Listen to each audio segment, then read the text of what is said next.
Imagine a world of no more privacy, where your every purchase was monitored and recorded in a database, where your every belonging was numbered, where someone many states away or perhaps in another country had a record of everything you had ever bought, of everything you owned, of every item of clothing in your closet, every pair of shoes. Imagine a world where even people were numbered and tracked at a distance. My own thoughts about privacy led me to begin researching the issue about 4 years ago. In 1999, I became concerned about supermarket grocery store cards, the seemingly harmless loyalty cards that you began getting asked for in the early 1990s in order to qualify for discounts at the supermarket. What I learned was that those programs were essentially registration systems that were taking all of our food purchases that we made at the store, linking them up with our names and our personal identifying information, and storing them in databases. Since 1999, when I made that discovery, I have spent the last 4 years of my life deep in research about tracking and monitoring programs involving retail spaces, buying and selling, and purchasing. And the world that I just described, where your every belonging is cataloged in a database, may not be that far off. If we move to a world where your every belonging is in a database and can be tracked remotely, which is what we'll be talking about in the next hour, we will also move to a world in which your every move can also be tracked and monitored remotely. Let me first start by talking a little bit about my background and the supermarket grocery card issue and how it has paved the way for what will ultimately be one of the most invasive things I believe the human mind has ever invented when it comes to privacy. In the early 1990s, grocery stores hit on an idea that if they could find a way to offer you something special in exchange for shopping at their store, that you might be more likely to go there instead of to the competitor.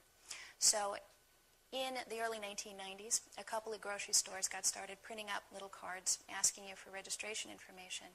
And when you filled that out and you went to the grocery store, you qualified for actual discounts. And those discounts would be above and beyond the regular supermarket discount of the regular items on sale.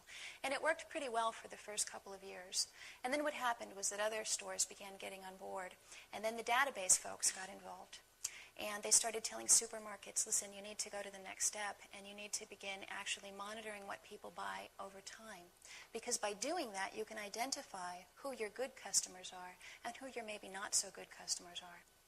So what happened was these grocery store cards became linked to incredibly detailed databases of information, to the point where now oftentimes those databases of information will contain what they call, the supermarket can buy something they call a penetration profile, which includes additional information about you, not only what brand of orange juice you buy or how often you buy toilet paper, but they can also buy information such as how much your home mortgage is, or your auto insurance record, or the type of car you drive, or even your dress size. Once that information began getting collected in these large databases, the databases began growing and growing, to the point where now these databases are absolutely enormous. The card programs, the food purchase registration programs is what I call them, have now spread over the entire globe. The last I heard, a program was going into the nation of Yemen in the Middle East. So they have truly become international. They operate a little bit differently in different countries. In some countries you get points or rewards, sort of like the old-fashioned S&H green stamps. Here in the United States, though, the model is still a two-tiered pricing program where if you don't comply, you pay a higher price. What we found through, or what I found through my research in the last couple of years, is that very coercive tactics were used to get people to sign up, such as in some cases doubling the price of certain grocery items if you didn't have a card, and leaving the price at the manufacturer's suggested retail price. In other words, no discount at all, even when you did present a card. We found that the prices at card stores are higher, and we found a whole host of problems with these programs. But nevertheless, what has happened is over the last 10 to 13 years now, about 80% of American households now participate in some form of purchase registration program through those cards. Now, in the course of doing this research, last year I was asked to write an article for the Denver Law Review. And they said, what we'd really like to know is what are the privacy implications of having purchases monitored and registered in databases? What really does that mean, and how deep does that problem run? And in doing that research, I spent about 3 months reading very esoteric industry journals, reading retail industry journals, reading electronics journals, reading anything I could get my hands on to try to answer that question of how far does the surveillance and registration go. And I stumbled across something in the course of doing that research that absolutely made my hair stand on end. And that something is what we'll be talking about tonight, radio frequency identification. Now, at the time that I stumbled across this about a year and a half ago, it was the radio frequency. I'll be explaining what it is, and I'll try to be non-technical tonight because it can be a bit of a technical concept. At the time that I stumbled across this and doing research for this other article, it was not known really by anyone that this was happening. Only a handful of engineers at research institutions like MIT and the, of course, global corporations that were funding it and were behind it. And let's see if we can do our first slide. What I discovered was that out of MIT, the Massachusetts Institute of Technology, that's based out of Boston, Massachusetts, and it's where we get some of our best engineering and mathematics and science minds get trained at MIT. MIT had hooked up with Procter & Gamble and Gillette to create something called the Auto ID Center. Auto meaning automatic, not automotive. Auto ID meaning automatic identification. And what the engineers and scientists at MIT, Procter & Gamble, and Gillette got together to do was to take an existing technology using radio waves, similar to the radio waves that communicate with your radio, and use that instead to communicate items or physical objects to the Internet. Now, in 1999, when they formed this organization to do this, they had very little funding.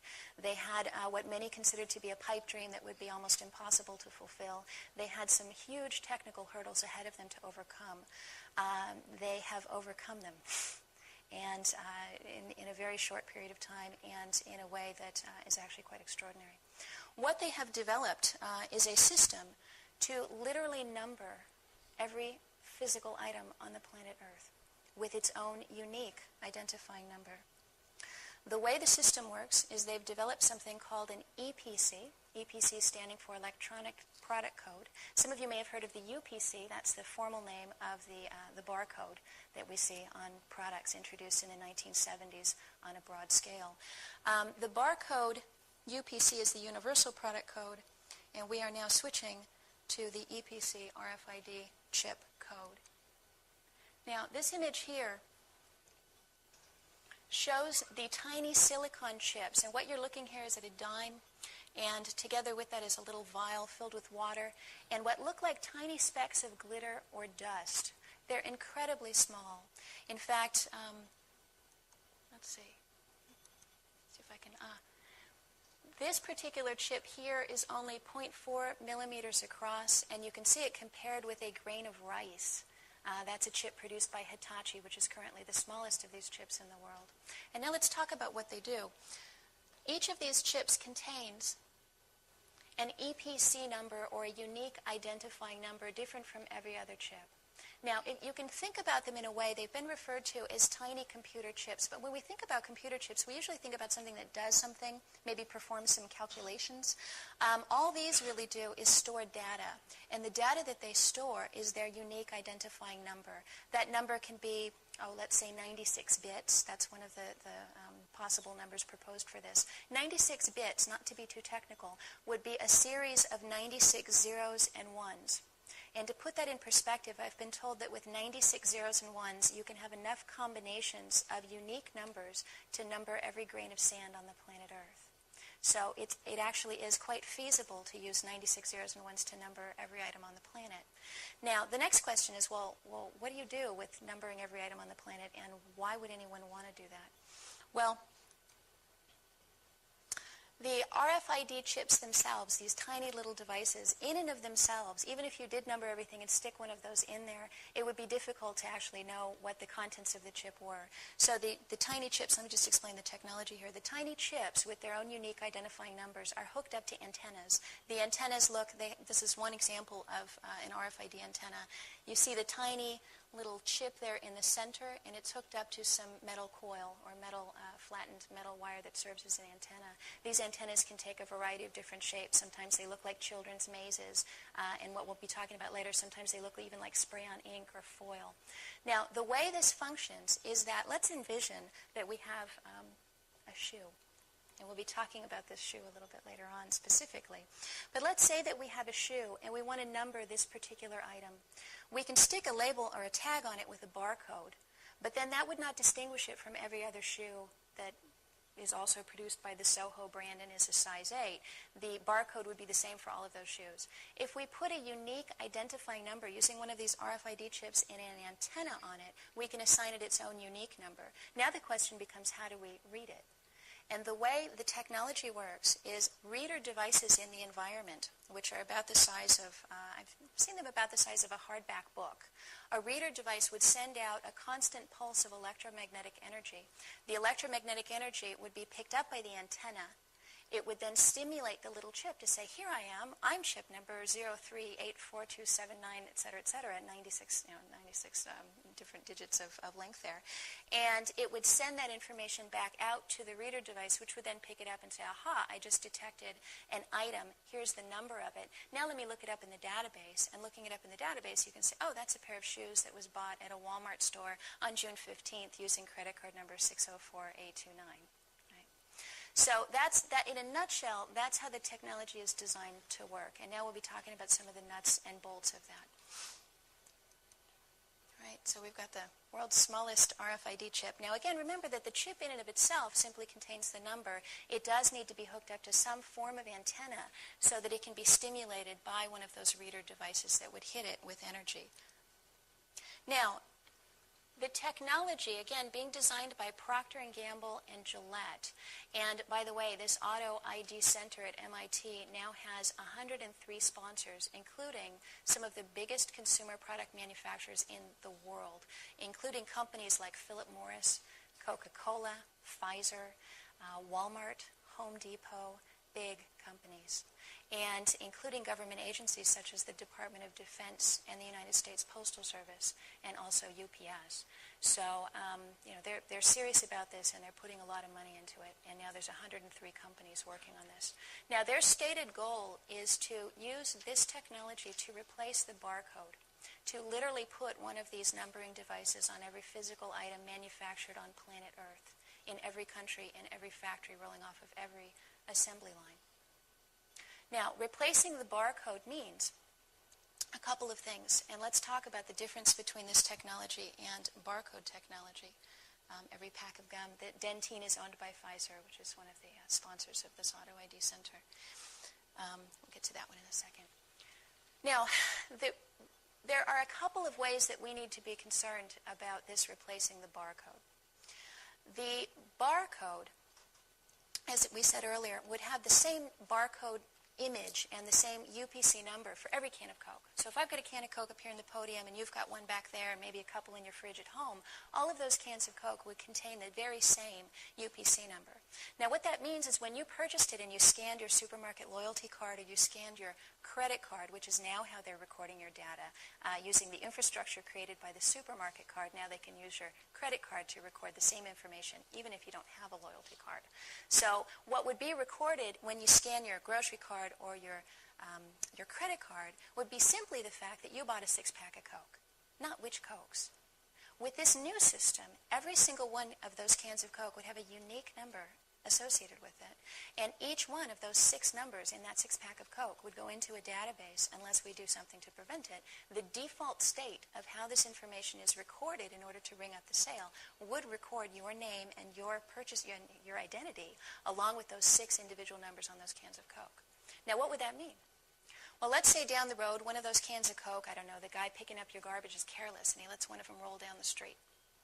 And let's say the litter police come along the next day, and they pick up that can of Coke. They can actually run a reader over it, figure out its unique identifying number, look it up in a database, and see that you were the person making the purchase. And you could get, an automatic littering ticket in the mail. Worse yet, let's say that someone snuck by when your garbage was out on the curb and stole that piece of trash and took that can of Coke and planted it at a crime scene with your fingerprints on it. Now it gets scanned, and you get a knock on the door from someone asking, what's your alibi for, the evening of the 15th. So that's just one way in which this is different from a UPC barcode, in that it creates, in essence, a registration system for physical items.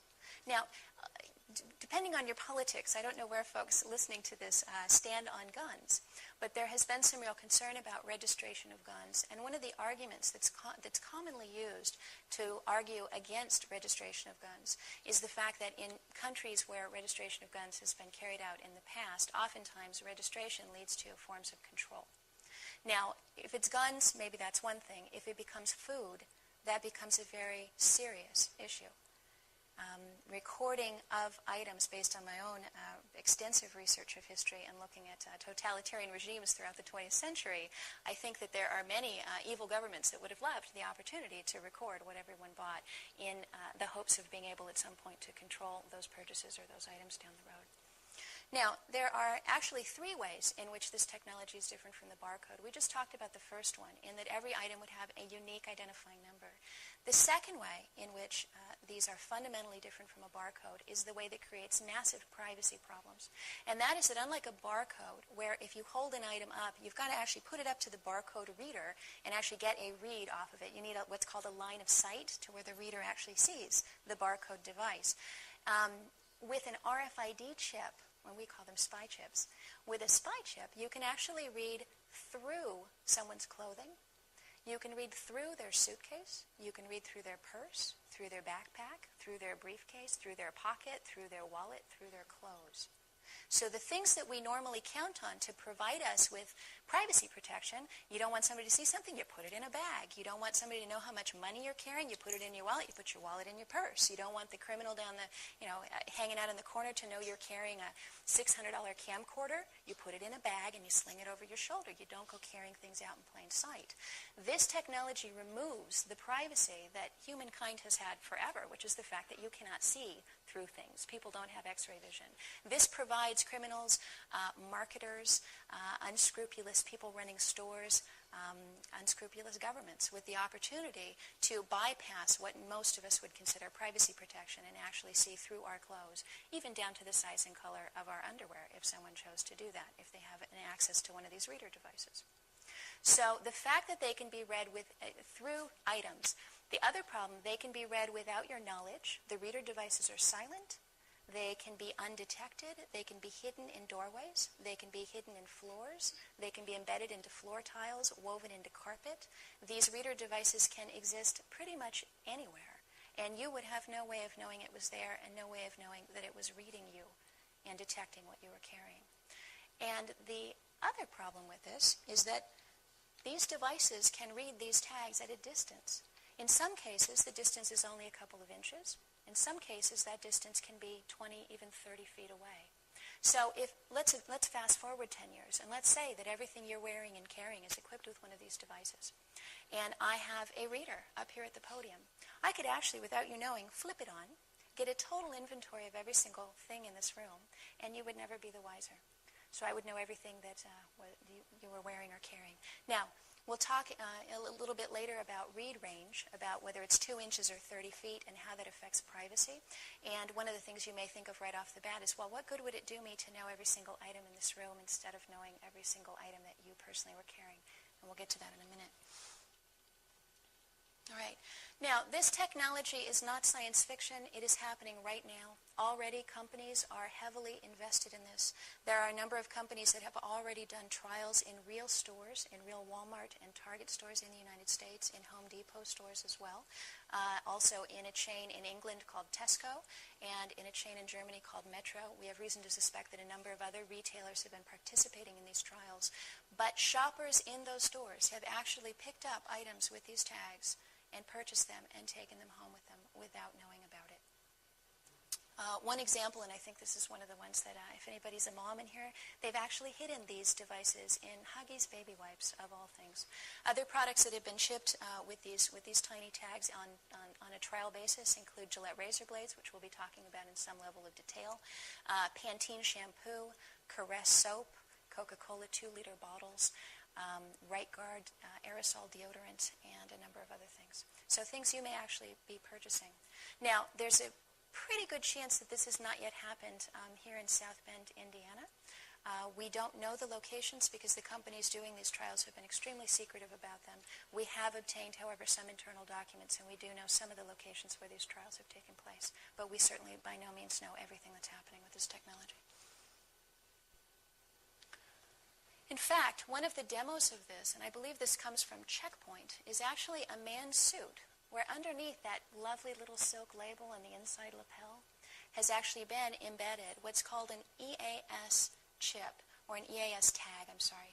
And what you see there, if you take a look at the image, you'll see a little square that looks like a frame. If you could see that up close, what you would see would be an antenna actually running around and around. It's a flat bit of coil, of coiled wire.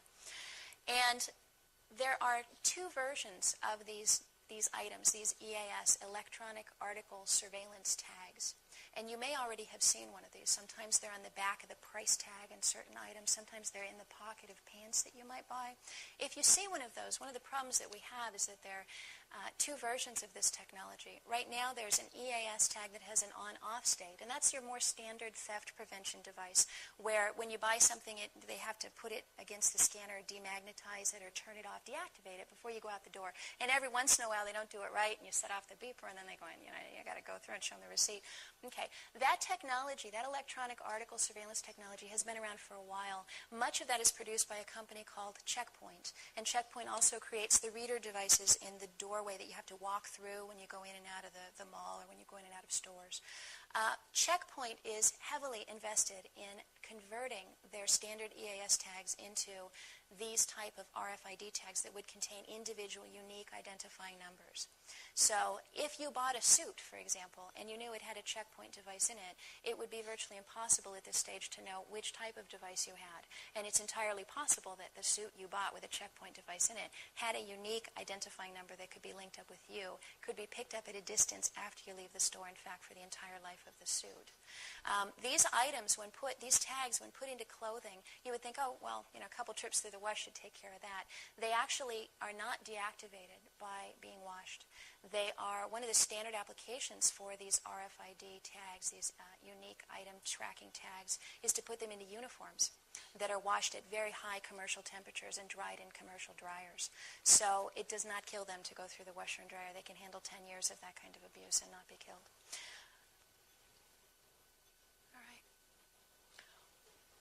The problem, as we mentioned earlier, is RFID enables something called silent commerce. And it's one of the stated goals of, I would almost be tempted to say, global business, to have a system of silent commerce whereby everything in the supply chain, now the supply chain means everything from the manufacturer who gets the raw materials in the factory and makes the goods to that then gets shipped to a place where maybe it gets packaged, that gets shipped to a warehouse where it sits for a while and gets distributed out to the individual stores, all the way to the cash register and into your home.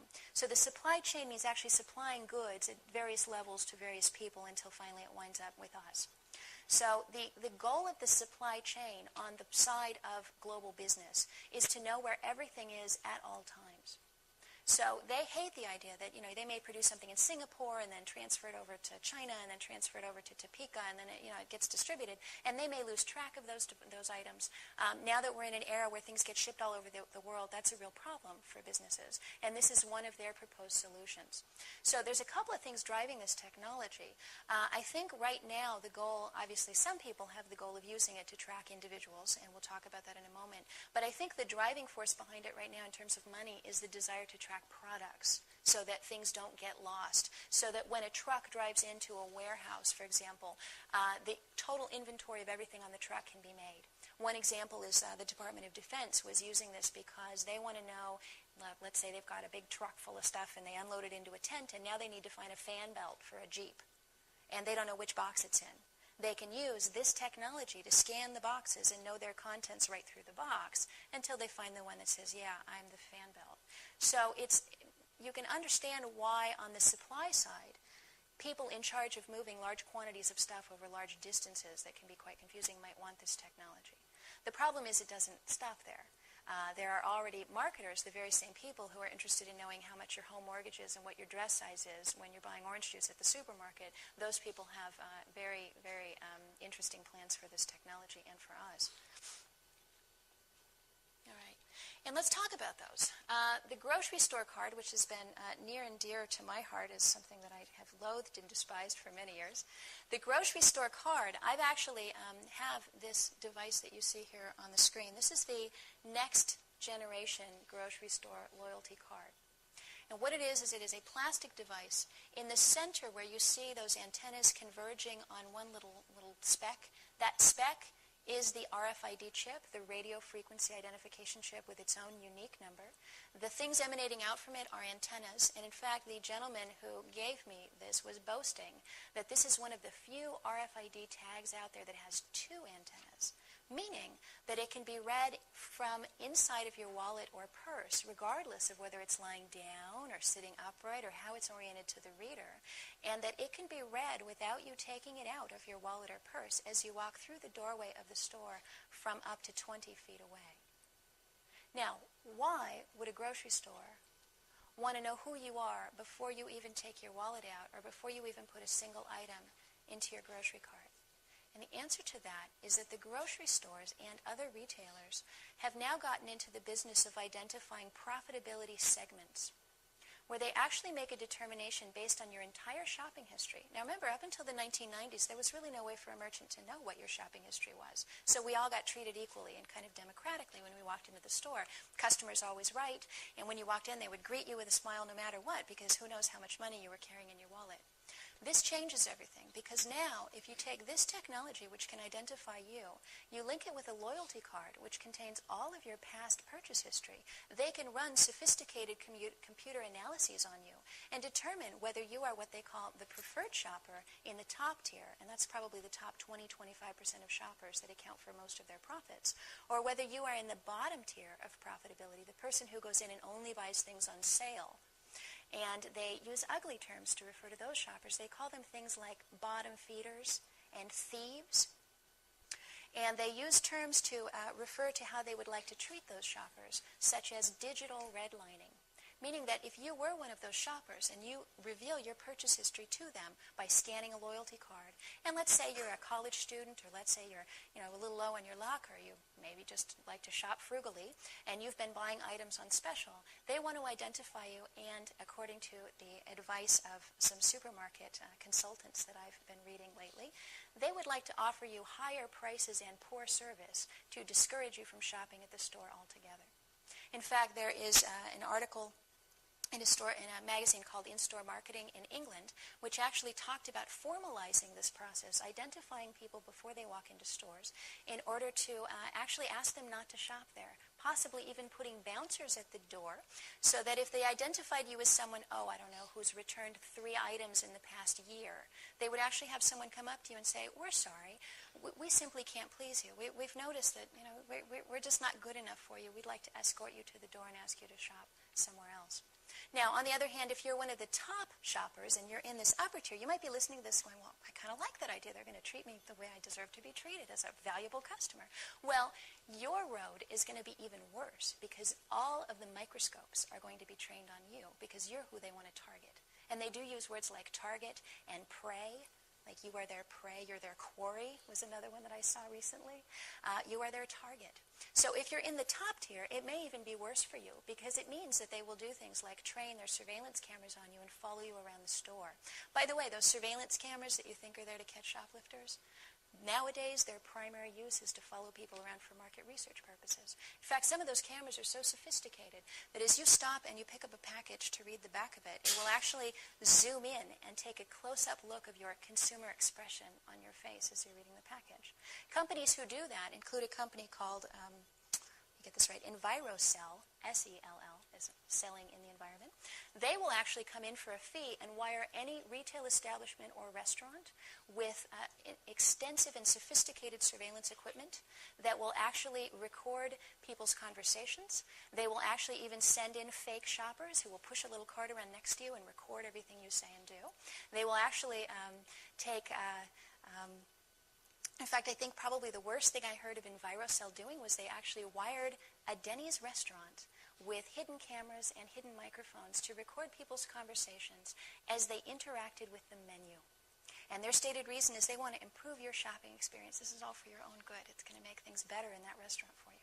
Now, if you can imagine that all of this infrastructure is in place, oh, and let me name a few other things. They have thermal heat sensors that can track you around the store. They have trackers in the floor that can tell how much you weigh as you stand in front of something. So you take all of this sophisticated surveillance and tracking technology, and the only thing that they have not been able to do as they track you around and see what color hair you have and what's in your basket is they have not been able to tell exactly who you are, unless you did something like pay with a credit card or scan a supermarket card, which is something I would recommend everyone in this room stop doing immediately. Pay cash while you can. Now, the thing they've not been able to do is know who you are. With this, let me see if I can get it back up, okay? There we go. With this new loyalty card, which, by the way, you would probably not even know you were carrying, with this new loyalty card, they can identify you as you walk in the door, and they can then track you actually around the store. There are shelves with digital, real-time price changers on them, where actually you can, and in fact, one of their ideas here is to offer different prices to different people. So as you approach the shelf would actually be able to interact with some device that would beam your identity, maybe like a mobile speed pass. There's a store called Stop and Shop in New England that's actually using mobile speed pass devices for payment. The prototype is you would beam your little speed pass at the shelf, and the shelf would beam back your own unique individual price. Now, ultimately, the goal would be to charge everyone a different price based on who they are, and of course they can't do that until they've identified who you are.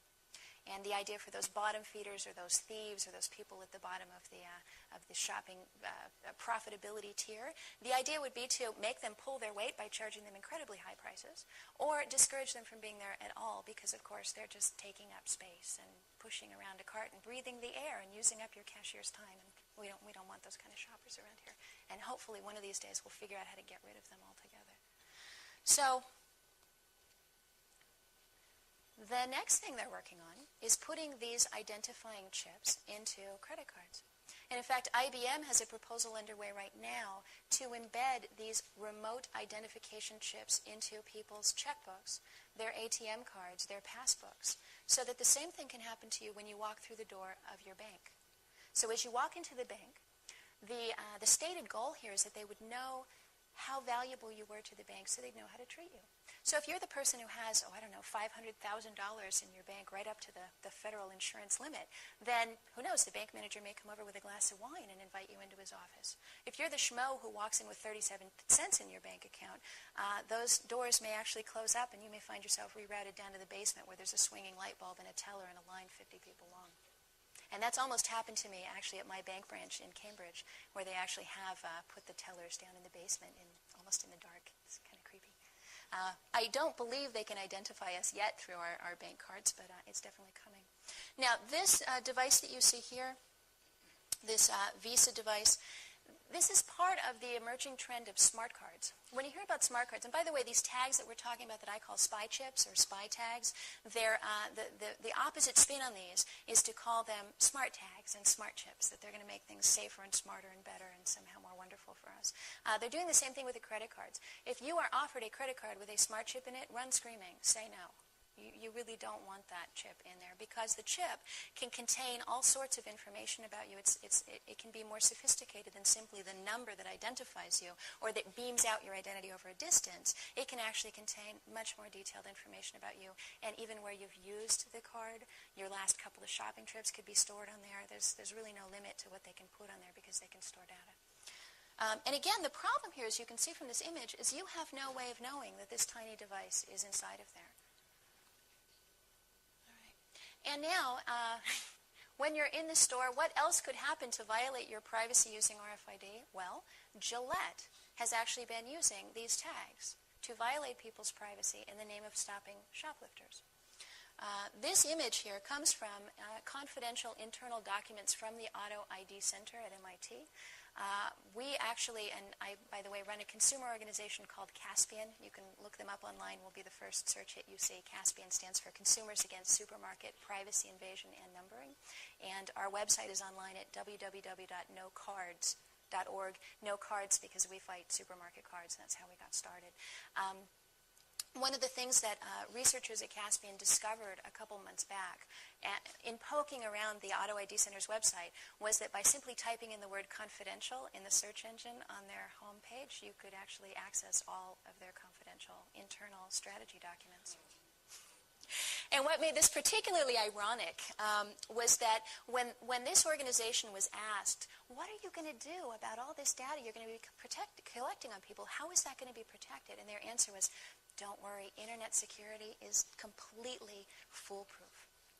And of course, it was just a couple weeks later that we proved that these folks couldn't even protect their own privacy. I have very little faith in their ability to protect ours. So it did create kind of a gold mine for us in terms of understanding what they're doing. And in fact, had it not been for that little mistake, we would not know about the Huggies baby wipes and the Caress soap and the Walmart trials and the Gillette Smart Shelves and everything else that we know about. So a lot of what you're learning about in this talk comes directly from the Auto ID Center and from their own internal documents. So what we found was this one image, and I realize it's not incredibly clear here, but it says RF-enabled shelf, theft prediction, and deterrence at shelf. Now, Gillette razor blades are one of the most stolen items in retail stores. Right? They're very value-dense. A crate of Gillette razor blades. In fact, if you think about it, I've got maybe a 5-ounce package of Gillette razor blades that was $10. So if you picture a big crate of those, they're worth a lot of money. And a lot of them do get stolen. Now, most of them get stolen on the supply side, where maybe a truck driver, kind of goes in to get a cup of coffee, leaves maybe the back door unlocked, and a buddy comes over and crowbars it open and takes off a couple of, crates of razor blades. But they do have a legitimate theft problem. It is a problem for Gillette. Their solution to it, though, is one that I have a real problem with. What they decided to do, let me see if I can find it. There we go. Is hide RFID tags in Gillette products. Now, this is an X-ray image, and in fact, it's a little bit difficult to see because I believe the bottom part of my screen is getting cut off there, but we'll see if we can fix that. In the bottom of this X-rayed Gillette package, what you would be seeing, and you know what? Well, what you would be seeing would be the actual RFID tag. It goes around and around like a coil. It's got the chip in the middle of it. And they were actually sticking those with adhesive right onto the inside of their package. And they were boasting that not one person complained about seeing this tiny thing in there. Of course, who would know what it was if you saw it in there?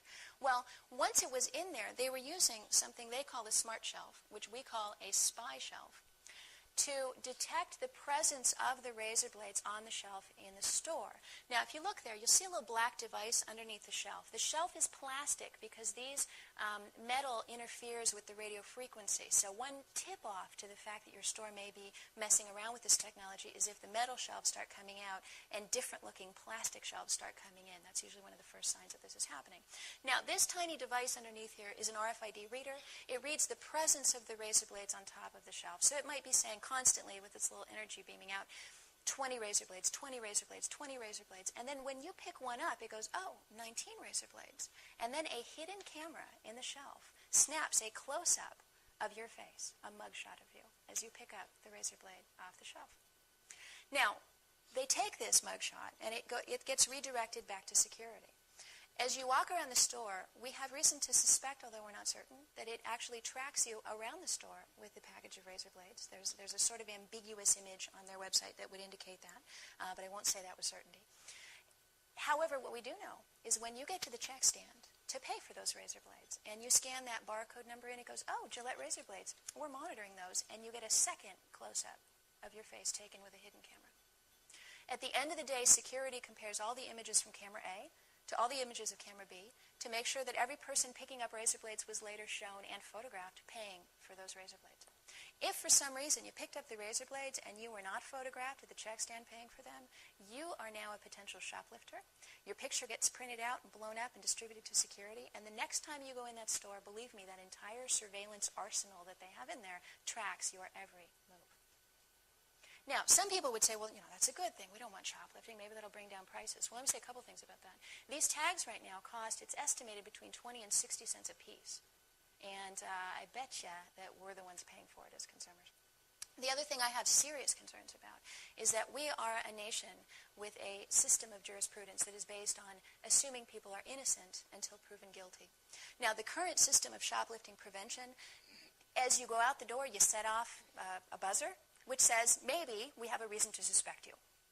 You set off a buzzer, prove you didn't do it, and that's okay. Show me your receipt, and you're fine. This system assumes every single person picking up a package of Gillette razor blades is a criminal, and takes your picture, assuming you are a criminal until you prove yourself innocent. So it's really the opposite system. Guilty until proven innocent. Now, I don't know about you guys, but I'm a lifetime Gillette razor user. I've never used another brand until just recently. And my sense about these razor blades is they're unbelievably expensive. A 4-pack of razor blades can be $7 to $10, depending on where you buy it. Now, my sense is if I'm going to part with $10 of my hard-earned money, you should have a mariachi band and hand me a margarita. You should not be taking my picture without my knowledge or permission, tracking me around the store, and assuming I'm a shoplifter. So we have actually called for a worldwide boycott of Gillette, and everyone in this room, I would encourage you to join us in that and to spread the information about this to your friends and people that you know who may be buying Gillette products. And I figure it's worth maybe trying a different brand and learning to get used to a different kind of razor if we can put a stop to this. Now, what's happening is Gillette and these other trials are being watched like a hawk by the other 102 or 100 sponsors of this organization to see how will consumers react once they learn about this. Their original hope was that consumers wouldn't learn about it. We've changed that. I've been on radio all over the world where have I been? Tasmania and Sweden and France. I've done interviews all over the world. And we've gotten this story out, particularly in England where this trial was openly underway in a grocery chain called Tesco. So people are outraged when they learn about it. They go ballistic. And that's the good news. By the way, in those internal documents we got from the Auto ID Center, let me share a bit of good news because I know this can be a bad news seminar we're doing here. The good news, 78% of people in their surveys do not like this technology on privacy grounds. 78% of people oppose it on privacy grounds. They believe, as they should, that this technology will be abused, it will get out of control, and people won't be able to stop it, and that we cannot trust these companies to do the right thing with this technology. And already, I mean, this is the tip of the iceberg in terms of abuse here with this trial. All right. Target has been, let's see if we can get this up.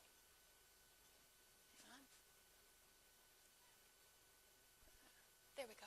Target has been embedding these in DVDs, by the way, right now in real time in the United States in stores across the U.S. I had said that there are three ways in which RFID technology is different from the barcode. The first one, of course, the individual unique number, creating a registration system for items with people. The second way being that it can be read through your clothing or your suitcase or your wallet from a distance. The third way we haven't talked about yet, and that is that this technology, if it becomes pervasive, will cause all of us to be exposed to a constant chronic level of electromagnetic energy in the environment. And we honestly do not know the health effects of being continually bombarded with this type of energy. So what this means is if you actually have, and by the way, the proponents of this technology envision, and I believe this is a quote, a pervasive global network of reader devices everywhere, all the way down to consumers' homes. So they envision that everywhere you go, you would be bombarded with a reader device trying to scan you for chips, scanning your electronic cloud that would be emanating from you at all times. By the way, home applications, let me just mention a couple of those that were proposed. Procter & Gamble, one of the founding sponsors of this technology, has a video they call the Home of the Future. And in the Home of the Future, they actually have a refrigerator wired up to the internet where all of the contents of the refrigerator are constantly beamed out over the internet. They would be beamed out to the store so that they would know how quickly you're consuming the items in there so they could maybe have them ready on the shelf for you to reorder. And this is sort of a telling application, the contents of your refrigerator would actually be beamed to your cable company in order to determine what advertisements would run on your TV. So as you're getting down to your last Budweiser, maybe an ad for Coors would run, and somebody would make some money off of knowing that about you. So let's see. Okay. Another application for this, and this is this little Hitachi Mu chip, the tiny little 0.4 millimeter chip, is to actually put these in cash money. Now, remember I said earlier that the store wants to know who you are, and they can't know that if you're not scanning a credit card, if you're not paying with a loyalty card. And one of the ways that it would be possible to know who you were down the road would be to make cash registered to individuals. If cash carries its own unique identifying number, that number can be registered to whoever last received that cash. So as you get the money out of the ATM knows your name because you had to put the ATM card in to get it. The bank teller knows your name because you had to present some form of ID or a card to get your money out of the bank. That money could easily be passed through a reader device which would record the numbers on the cash and associate them with your name. That information could then be provided, say to Homeland Security, or say to John Poindexter, who is the individual with the Defense Department who wanted to create something called Total Information Awareness, later renamed Terrorism Information Awareness, later questionable whether it will even be funded or not, but that program should send chills down your spine. That is the program that says the federal government, in the name of protecting us, needs to have access to every single piece of data about every single person in this country in every single database. Meaning everyone from your supermarket to your phone card records to your Kinko's photocopies to your banking information, you name it, having access to all of that information. Right? So you can imagine that the next information that they might want to have would be the money that you took out of the bank and maybe where you spent it and who you gave it to and at what point that changed hands.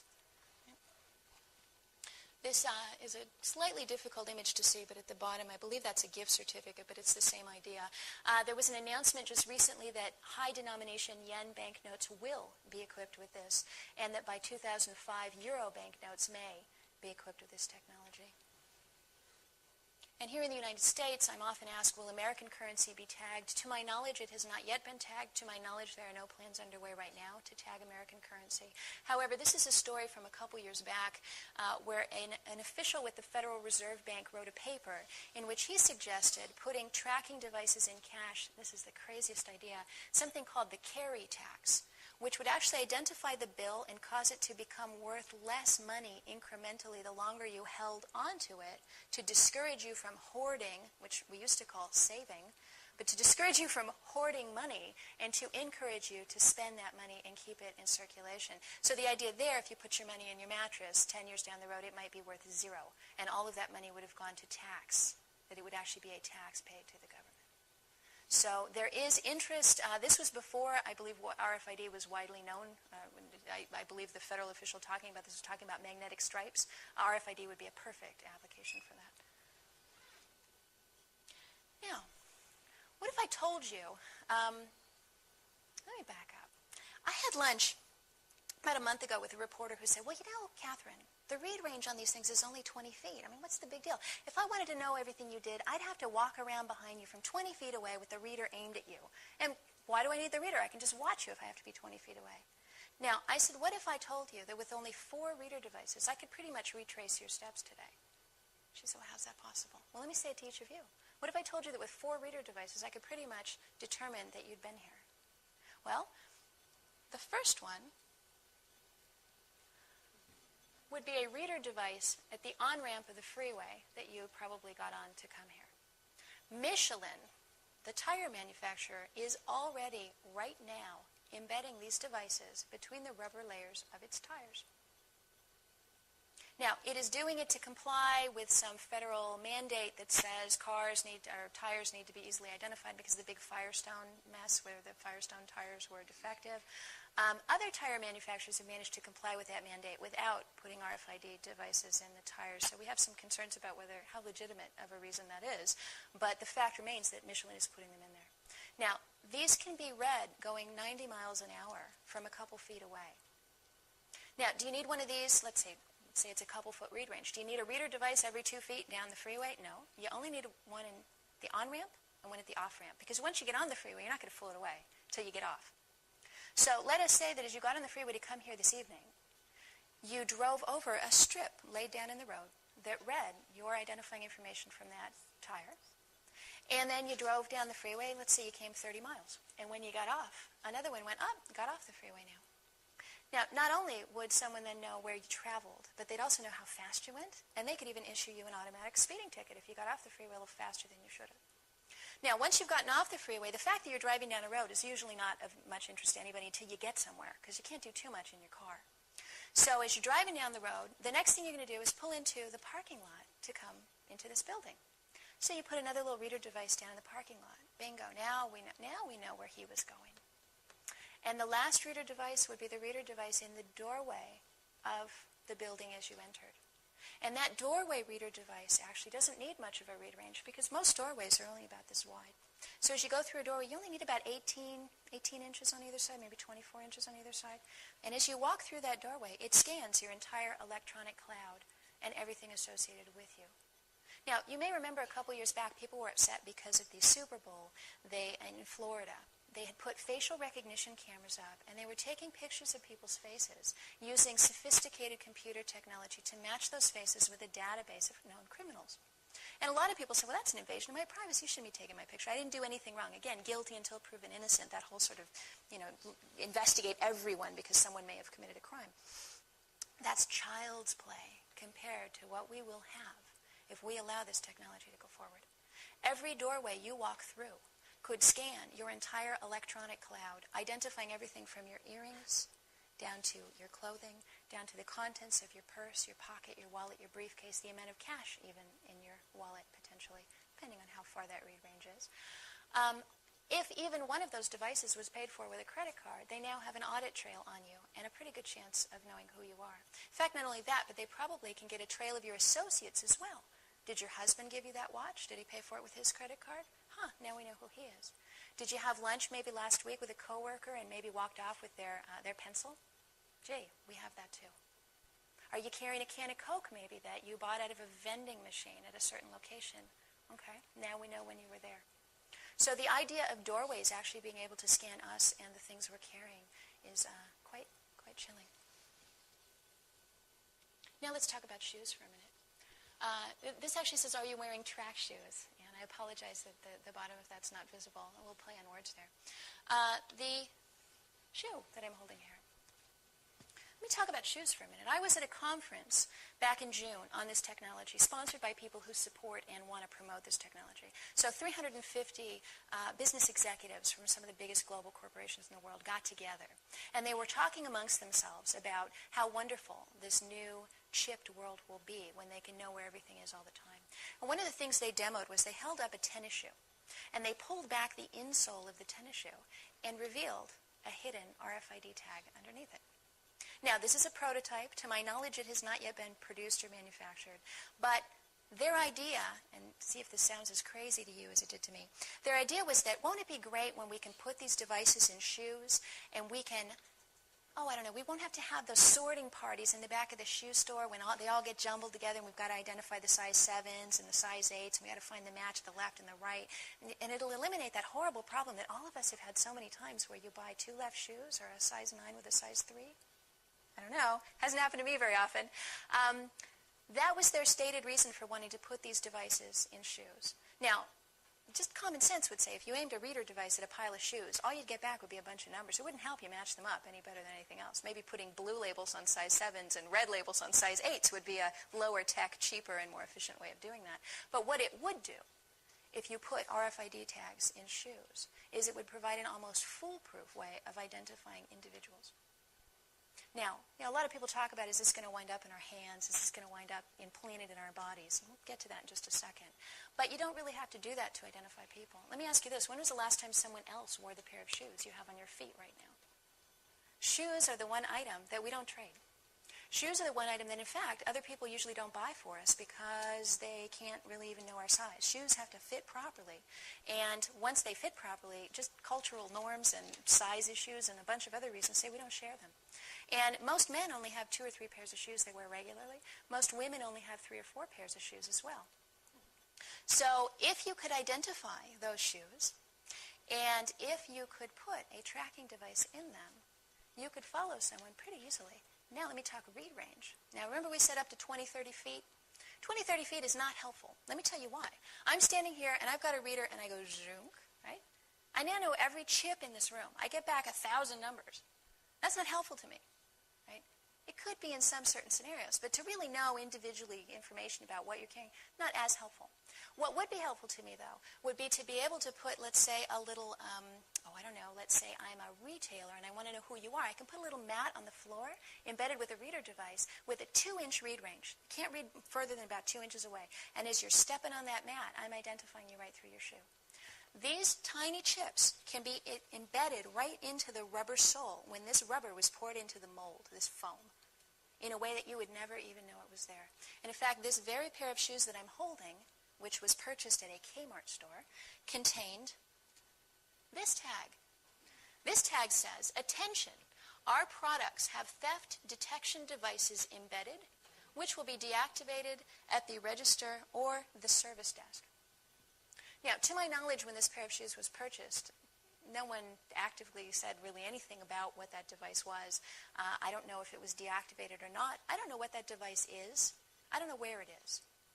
I do know one thing, that this company, Footstar, manufactures its shoes in China, I believe among other places. But one of the things that it said in its website was that it is experimenting with RFID technology. And one of its concerns, I believe, was that people, their factory workers might steal the tags because they're valuable tags. Now, do we know if those have unique identifying numbers? We don't. And that's one of the problems as consumers, is we have very little knowledge about, first of all, where they are, and second of all, what's being done with the information once it's being put in there. But shoes would be the ultimate tracking device, at least until we get to human tracking devices. Okay, let me talk about this oneness concept. Now, at the Chicago Retail System, or the Retail Systems 2003 convention in Chicago, there's a big publication that they hand out, and the publication talks about creating oneness among systems, supply chain, and business. Oneness meaning that all of these businesses would be working together with the same basic standard format of data. They would be sharing this data, and you would get sort of a one unified system in which everything was operating in the same way, meaning that all supermarkets would be collecting data about you in the same way, meaning that all RFID devices would be readable by the same set of readers, or would all be standardized and one. And in fact, at a recent conference where CEOs, chief executive officers from some of the biggest corporations in the world who were not yet sponsors of this technology were invited to Boston to a ritzy hotel to participate in a conference. And one of the things they were given at the conference about this technology to encourage them to get on board with it was this book called Adapt or Die. The subtitle says, "Transforming Your Supply Chain into an Adaptive Business Network," meaning that if you can keep track of all your products all the time, then you will be able to more quickly adapt to changes in the supply chain and understanding what's being bought and sold and when and how and where, and it will make you more responsive. I found this rather threatening. Adapt or die, sort of. All right. Now, the question I am always asked, when will they want to put these in human beings? Is there a desire to put them in human beings? Are we next? Well, the Auto ID Center at MIT, the global consortium with 103 of the biggest sponsors, Philip Morris, Procter & Gamble, Gillette, Sara Lee, they produced this slide which talks about the bits. Now remember we said 96 bits, you could number all the grains of sand. Okay? With 23 bits, you could number every automobile on the planet. With 29 bits, you could number every computer on the planet. And look at the third one there. With only 33 bits, you could number all the humans on the planet. And then it goes on, razor blades and grains of rice. Notice grains of rice is only 54 bits, and they're talking about 96 or 128 bits with this technology ultimately. So they'll clearly be able to number lots of things. We found it interesting that humans were listed among the things that they might want to consider numbering. You may have heard of something called the VeriChip. The VeriChip is produced by a company called Applied Digital Solutions out of Florida. They also have a technology called the Digital Angel, which you may also have heard of. The VeriChip is essentially an RFID chip. The very device I'm talking about can be queried from a distance. You beam electromagnetic energy at it. It beams back its identifying number. You can use it to identify people and track people at a distance anytime they pass within the read range of a reader device. Right? These devices are meant to be implanted into human flesh, so they actually inject it. I believe right now it's the inner, upper, inside of your arm where they literally inject these devices into people. Now, the idea for the VeriChip is that this chip not only contains a unique identifying number, but it can also contain additional information. I believe their stated application is to put things like your drug allergies or medical conditions you might have, so that if you go into a coma or have a problem, someone would scan that device and be able to tell information about you. human-computer ID chip proposed. This has been pretty extensively covered in the media. The reason I want to show you this image is because it shows the little tiny thing up close. The little tiny thing is slightly more sophisticated than the one that you would stick onto a package of razor blades because it's got to actually survive inside the human body. It's encased in glass. It contains a tiny chip and a memory device and then lots of coiled wire that serves as the antenna. That's what it looks like. Whoops. And my final statement would be that this technology is here, but we've got a couple things on our side. People don't like it. They really don't like it. They really, really don't like it. People all over the world have been interviewed and queried about this technology, and almost without exception, they say, heck no, we don't want it. It is not a popular technology. There are very few benefits, if any, for consumers with this technology, and believe me, they are scrambling like crazy to try to find them, but they're having a hard time.